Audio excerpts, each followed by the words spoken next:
Paul looked straight at the Sanhedrin and said, "My brothers, I have fulfilled my duty to God in all good conscience to this day."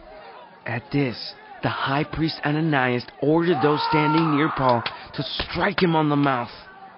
Then Paul said to him, "God will strike you, you whitewashed wall. You sit there to judge me according to the law, yet you yourself violate the law by commanding that I be struck." Those who were standing near Paul said, "How dare you insult God's high priest?" Paul replied, "Brothers, I did not realize that he was the high priest, for it is written, 'Do not speak evil about the ruler of your people.'" Then Paul, knowing that some of them were Sadducees and the others Pharisees, called out in the Sanhedrin, "My brothers, I am a Pharisee, descended from Pharisees. I stand on trial because of the hope of the resurrection of the dead." When he said this, a dispute broke out between the Pharisees and the Sadducees, and the assembly was divided. The Sadducees say that there is no resurrection, and that there are neither angels nor spirits, but the Pharisees believe all these things.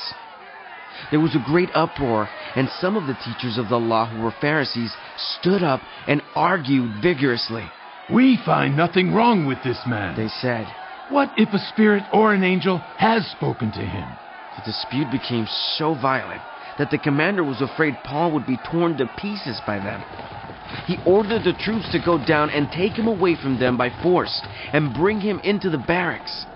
The following night, the Lord stood near Paul and said, "Take courage.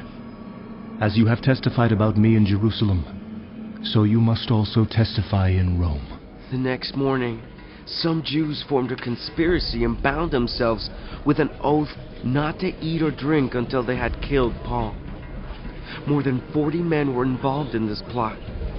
They went to the chief priests and the elders and said, "We have taken a solemn oath not to eat anything until we have killed Paul. Now then, you and the Sanhedrin petition the commander to bring him before you on the pretext of wanting more accurate information about his case. We are ready to kill him before he gets here." But when the son of Paul's sister heard of this plot, he went into the barracks and told Paul. Then Paul called one of the centurions and said, "Take this young man to the commander. He has something to tell him." So he took him to the commander. The centurion said, "Paul the prisoner sent for me and asked me to bring this young man to you because he has something to tell you." The commander took the young man by the hand, drew him aside, and asked, "What is it you want to tell me?" He said, "Some Jews have agreed to ask you to bring Paul before the Sanhedrin tomorrow, on the pretext of wanting more accurate information about him. Don't give in to them, because more than 40 of them are waiting in ambush for him. They have taken an oath not to eat or drink until they have killed him. They are ready now, waiting for your consent to their request." "Go away." The commander dismissed the young man with this warning, "Don't tell anyone that you have reported this to me." Then he called 2 of his centurions and ordered them, "Get ready for a detachment of 200 soldiers, 70 horsemen and 200 spearmen to go to Caesarea at 9 tonight.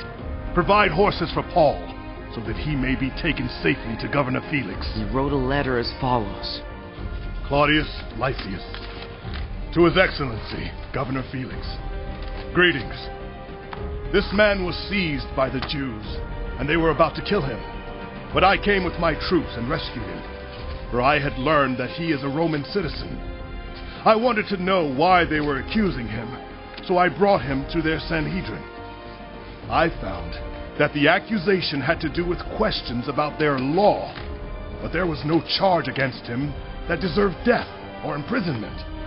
When I was informed of a plot to be carried out against the man, I sent him to you at once. I also ordered his accusers to present to you their case against him." So the soldiers, carrying out their orders, took Paul with them during the night and brought him as far as Antipatris. The next day, they let the cavalry go on with him while they returned to the barracks. When the cavalry arrived in Caesarea, they delivered the letter to the governor and handed Paul over to him. The governor read the letter and asked what province he was from. Learning that he was from Cilicia, He said, I will hear your case when your accusers get here. Then he ordered that Paul be kept under guard in Herod's palace.